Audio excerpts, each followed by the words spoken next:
O Paulo Nunes trouxe a informação de que o Inter tem um acerto. O Inter não.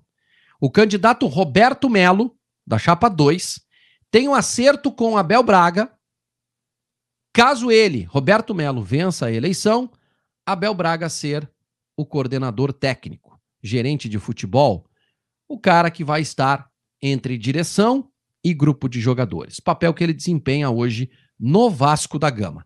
Eu estava acompanhando a live do Roberto Melo com o Leandro Bess na noite desta quarta-feira, e o Bess perguntou para o Melo sobre o Abel.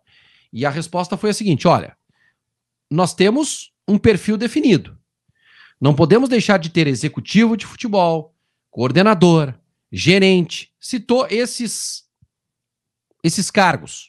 E o perfil é pessoas que possuem uma ligação com o Internacional, que tem história no Inter. E aí, para complementar, o Bez insistiu: tá, mas e o Abel? E aí o Roberto Melo disse: olha, a gente precisa respeitar os profissionais. O Abel tá no Vasco, o D'Alessandro está no Cruzeiro, outros profissionais que não são identificados com o Inter.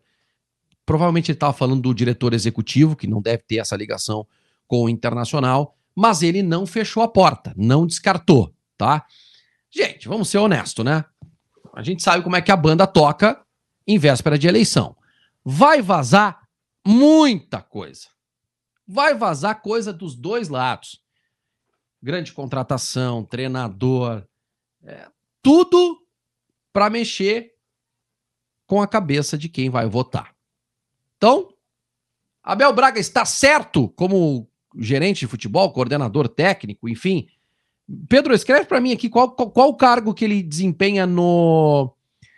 Qual o cargo que ele desempenha no Vasco da Gama? A nomenclatura do cargo do Abel Braga. O Pedro vai confirmar para mim, se alguém tiver aqui, também pode me passar, não tem problema nenhum, tá?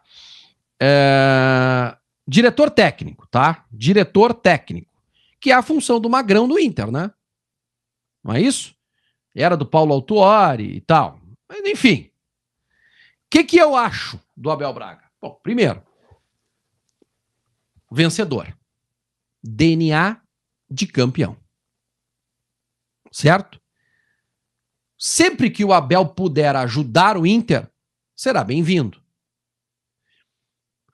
A função dele dentro de um clube de futebol é de extrema relevância e importância. Eu acho que essa função é importante. Vai resolver o nosso problema de cara? Não. Se tu não tiver um projeto de futebol por trás,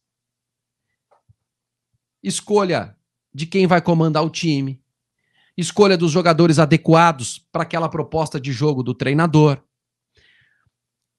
Se não tiver sintonia entre esse cara e o treinador, não vai resolver nada. Por isso que eu questiono e trago aqui o segundo tópico, Pedro. O que vai acontecer? Como é que funciona isso? Kudê com Abel, por quê? Roberto Melo já disse que o técnico dele é Kudê. Será que ele mudou de ideia depois de alguns tropeços? Não sei. Não sei não. Ele não disse isso. Ele disse, já falei sobre esse assunto e tal. Mas um dos grandes cabos eleitorais da campanha do Roberto Melo, que é o ex-presidente Fernando Carvalho, um dos maiores presidentes da história do Rio Grande do Sul, talvez o maior da história do Internacional, Fernando Carvalho entende que, com Kudê, 50% do caminho estará percorrido. Então, assim, como é que funciona? Eu queria entender. Existe afinidade aqui, Abel e Kudê? Kudê saiu lá em 2020, Abel assumiu, levou o Inter até o título moral do Campeonato Brasileiro. Se não fosse aquele roubo, né, contra o Corinthians, seríamos campeões em 2020, no campeonato que terminou em 2021. Mas é disso que eu estou falando. Essa pergunta é para questionar como é que é o projeto. Não adianta tu largar aqui Abel, D'Alessandro, Kudê, contrata lá um jogador, contrata o Scarpa e joga todo... Não vai funcionar. E eu acho que esse é um período muito importante para as chapas, 1 e 2, mostrarem qual que é o projeto existente, qual que é a ideia. Simplesmente trazer figurões, nomes importantes da história do Inter, isso não vai resolver, na minha opinião. Vojvoda é impossível. Sabe que hoje eu estava no churrasco com amigos colorados e surgiu esse nome aí do Vojvoda, e eu, olha, o cara não quis sair do Fortaleza e tal, mas... Enfim. Vamos combinar que o Vojvoda bateu no teto no Fortaleza, né? O que ele vai ser? Ele vai ser campeão do que lá? Ele quase foi campeão da Sul-Americana. Torcida mesmo assim aclamou ele lá, abraçou e tal. Ele é ídolo lá em Fortaleza. Sem dúvida alguma. Acho que ao lado do Rogério Ceni, os principais técnicos da história do Fortaleza. Ele recusou um convite do Corinthians esse ano. Mas, cara, vai ficar lá até quando? Chega nele, se é convicção, né, de algum presidente, de algum candidato, chega nele e diz assim, cara, quem sabe tu pega esse projeto aqui no Inter? Quem sabe tu já fez a tua história no Fortaleza? Vamos escrever uma história lá no sul do Brasil, perto da Argentina. Vai estar pertinho de casa. Tem um planejamento para ti aqui, a gente quer voltar para a Libertadores em 2025. A gente quer ser campeão brasileiro esse ano. Tu é o nosso cara. Se não fizer essa pergunta, se não fizer essa apresentação, esse questionamento, nós não vamos saber. Que é um baita treinador, disso eu não tenho dúvida. Disso eu não tenho nenhuma dúvida. Então, assim, é tão impossível assim? Será que é impossível contratar o Vojvoda?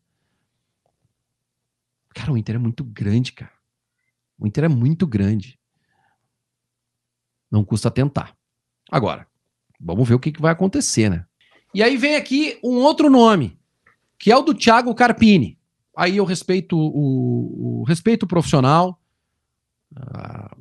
Tô aplaudindo aqui o que ele tá fazendo no Juventude, mas acho que o Inter precisa de um nome mais pesado. É a minha opinião. Não vou ficar contra se ele vier, nada disso. Bem pelo contrário. Vou estar do lado dele. Né? E acho que a ideia, assim, se realmente se confirmar de ter nomes importantes atrás dele para dar sustentação e deixar ele tocar o time dentro de campo, acho que pode funcionar. Mas eu prefiro Vojvoda e Ramon Dias na próxima temporada. É a minha opinião, tá? Acho que ele não tem o tamanho ainda necessário para ocupar o cargo de treinador do Inter neste momento.